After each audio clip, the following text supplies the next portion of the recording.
Hi everyone, my name is Declan McLean. Welcome once again to this week's plugin of the week. We are here in our amazing hub, in our second facility here in London. You can probably hear some awesome mixing happening in our DJ room on that side, and just over there, they're looking at the classic SSL console, working on some, I think it's a mixing module in there, right, Jesse? Today they're doing mastering, I think. They're doing mastering, and we were looking, having a look. They were putting out, it's one of the last week of the term. Right.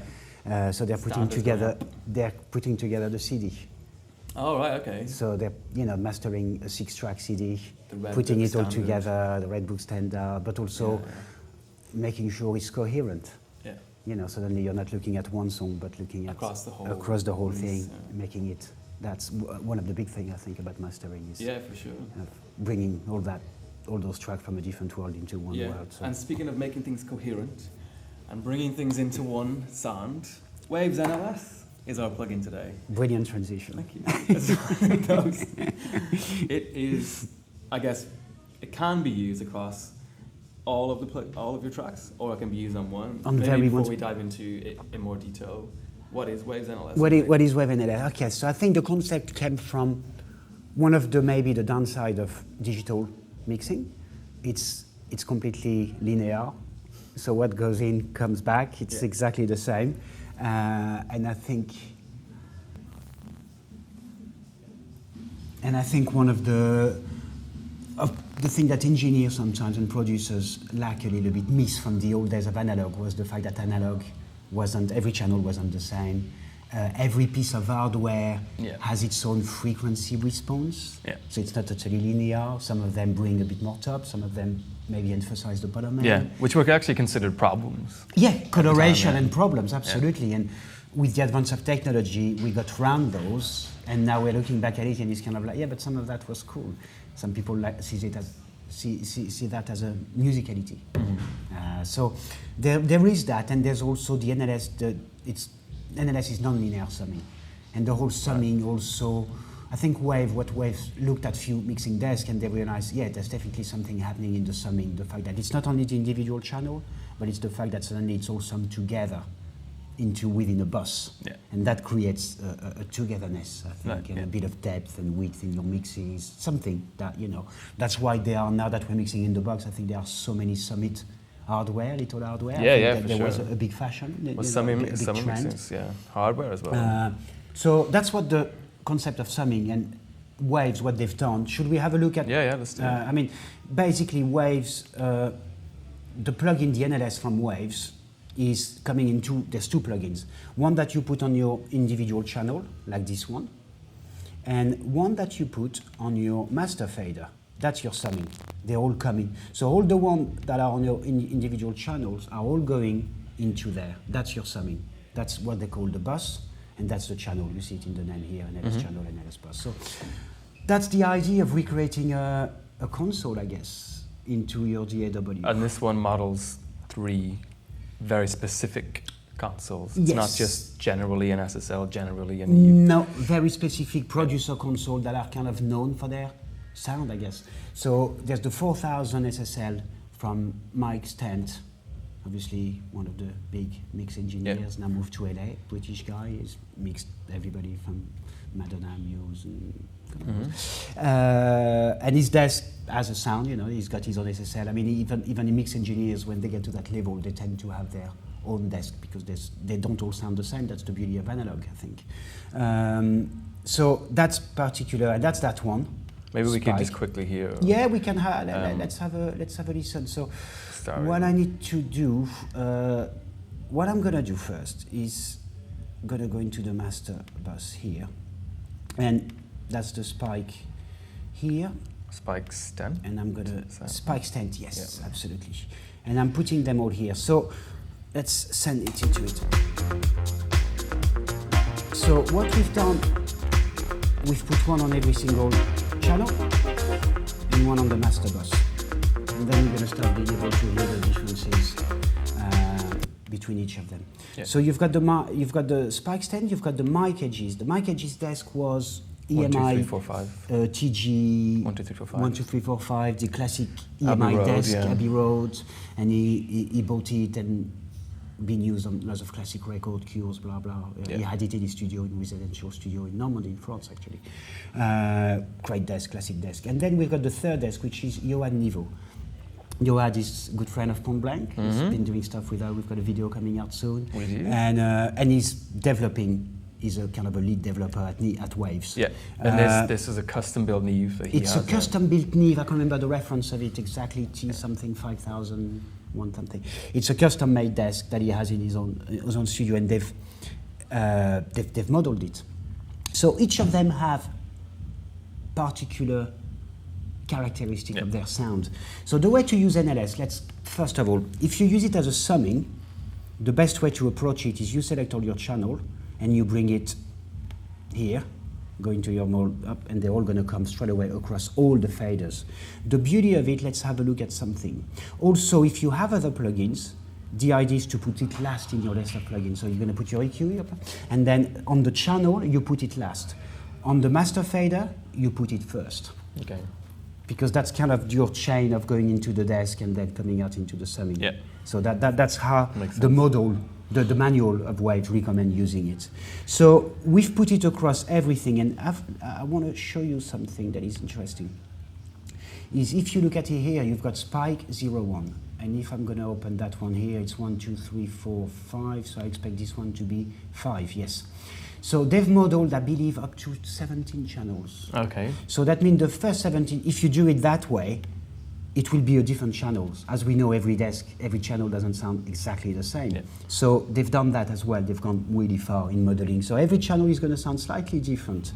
And the way to do it here, for example, at the moment, if you do it that way, and let's open the channel here, you see here it's grayed out. I can't choose. The reason is because here, on the bus, so I've got to explain the bus a little bit quickly. Sorry, there's going to be a bit of that, and then we can listen to it finally. Okay. So here you see those groups. You've got 8 groups. Yeah, VCA groups. I love those 8 VCA groups. It reminds me of the SSL.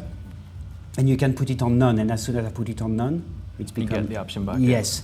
So the reason I put it on group 1, and here I've renamed it drums, because all the channel for drums, I've put it on bus 1. So we can have a look here. It's a drum fill. It goes in 1 as well. There's a reason for that. I'll show that later. Now let's reopen a channel. Because I've put it on spike, it overrides everything that goes into VCA1 is dictated by that. It's a great way to only work on the drums. So let's solo the drums. But for me to do that, I need to select all of them. So let's redo that. Up. Yeah, and let's select just all the drums, if I can. Yes, I can. I'm going to solo that, and at the moment they're all on spike, as you can see here. Now, this one is on Niveau, so I end up having all my individual channels on the spike desk, but the overall one, the bus through the bus Niveau. So you can do that kind of mixture of desks. That's cool. But to make it coherent, let's start with that. So here it would be simulating going into spike. Absolutely. Awesome. The beauty of it is you've got those drive as well and trims here. So let's look into it a bit more. So now let's go into mic.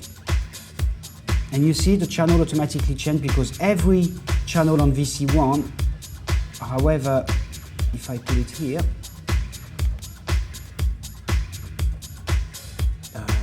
is it the bass channel? Yes, it's the bass channel. I can put it on, yeah, it doesn't change that one. So if I change here, go back to mic, and if I were to put it on Neve, yeah, it doesn't change that one because it's on VCA2. Yeah. So that's kind of the basic of it.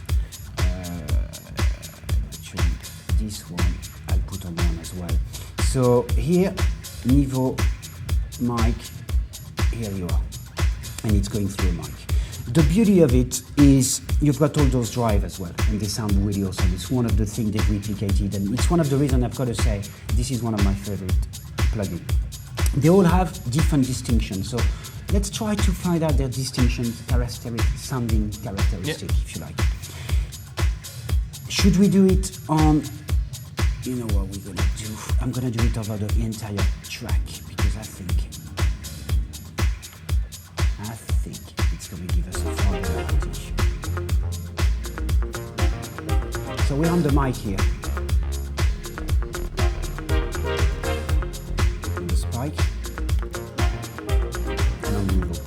Even at this low volume. As on that you can hear just about on this, I mean, we're high monitoring mid. on a small. Yeah. But the characteristic to me are that here it seems to have a little boost in the low mids and have that kind of characteristic of spike mixes in a way, where, you know, quite compact in your face, the mid is really present, and I would imagine that could work really well for dance track in general, putting that settings across. Mic is much more. Let's put the drums on the mic. I'm going to put them on actually. Here, and you hear the difference, it tends to bring a little bit of top end, bring the mid a bit down, and the low end brings it up a little bit, that kind of warm old desk. That's kind of the characteristic, and I think you can really hear it if I go from there to there. You add there's the knee. One of the characteristics is the headroom is far bigger, so that means it doesn't kind of start overdrive and saturate, and, you know, as easily. You can really push it. It has a much more. So it's more transparent initially because it's not creating harmonics by leading the headroom. And I find on your desk, the top end is a bit cleaner. You have that kind of and again, I suppose it's one of the characteristics of Neve, so it kind of makes sense in that sense. So that's kind of basically how it works. So what I like, one of the reasons I love the sound of that plugin is the drive. I find the drive very musical, very natural. Really not digital in any way. I find it quite as if you were driving a hardware, some valve or some electronics, some classic drive. So, you know. So let's put the drums on mic. The mic for me is probably, the mic desk is the one that drives the most. And It's definitely the most noticeable. Noticeable in the sense that kind of vintage drive, I suppose, distortion, whatever you want to call it. So I would look here if we were to drive the entire.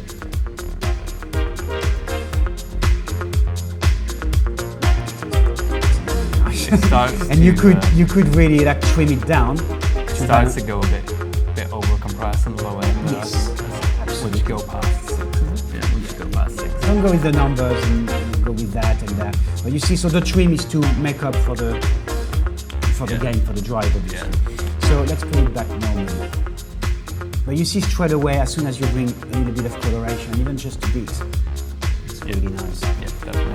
I really like it. I use that constantly. It's my go-to plugin. I've got to say, it's one of my. If I have to make a list of my five favorite mixing plugins, I probably would. It's in the list. Is it number 1? 3. I need a reverb and a delay. Yeah. So that would be the 3 of them, like a plate reverb, echo voice probably sometimes, and that, and then I'm kind of ready to go. Yeah. So it has really cool features. So if we start, let's start experimenting, and let's have the drums on. Let's put them all on spike. The beauty of doing that now, I can drive. That's the drive and the trim. I could drive only the drums, and it's an offset to that. So let's say here we've got the kick. I could drive the kick here by 3.5 dB. If I put plus 1 dB here, the kick is now plus 4.5. It's an offset. So, but one cool way to do is, now that I've bussed everything to VCA1, I could drive just the drums. Quite cool. Yeah. I mean, you hear what it does straight away to it. I think it's really lovely. And let's start using the characteristic of them a little bit. So that should be on 1 as well. So yes. So now let's go to the bass.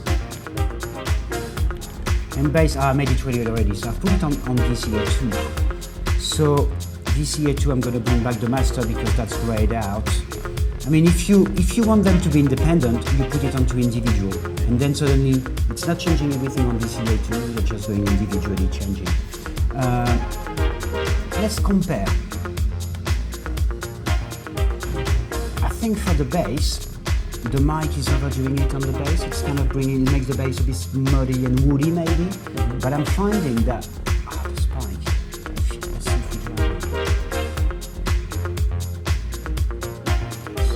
Definitely bringing out the bitiness of the. It brings a little bite, notes. absolutely.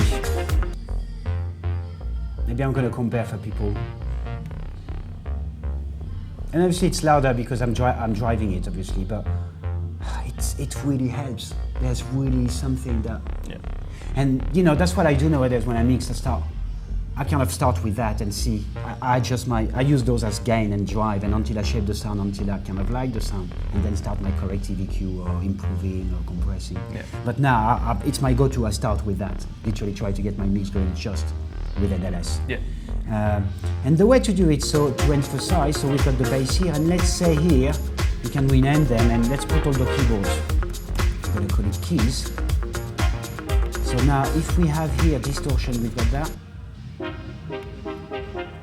Let's put it on 3. Now it's on keys. And then either I put it on individual, let's not do that. It's on the individual already, so after that it's whatever you want, you know. Yeah. But let's compare for this overdrive. Let's see how much they drive. Are you noticing? Yeah. Mike's a bit intense.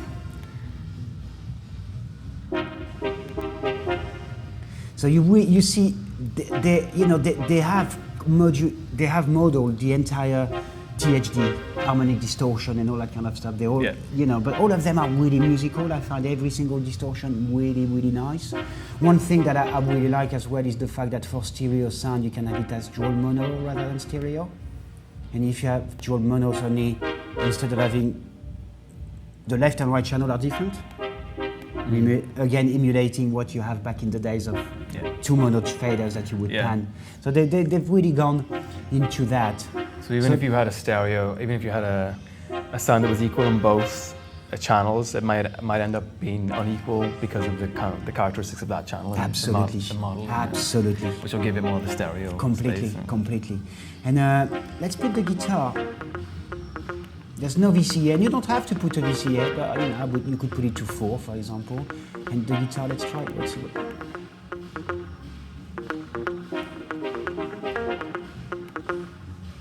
A lot more. Yeah, much more present. I quite like the spike and niveau on that. Yeah. I quite like what it did.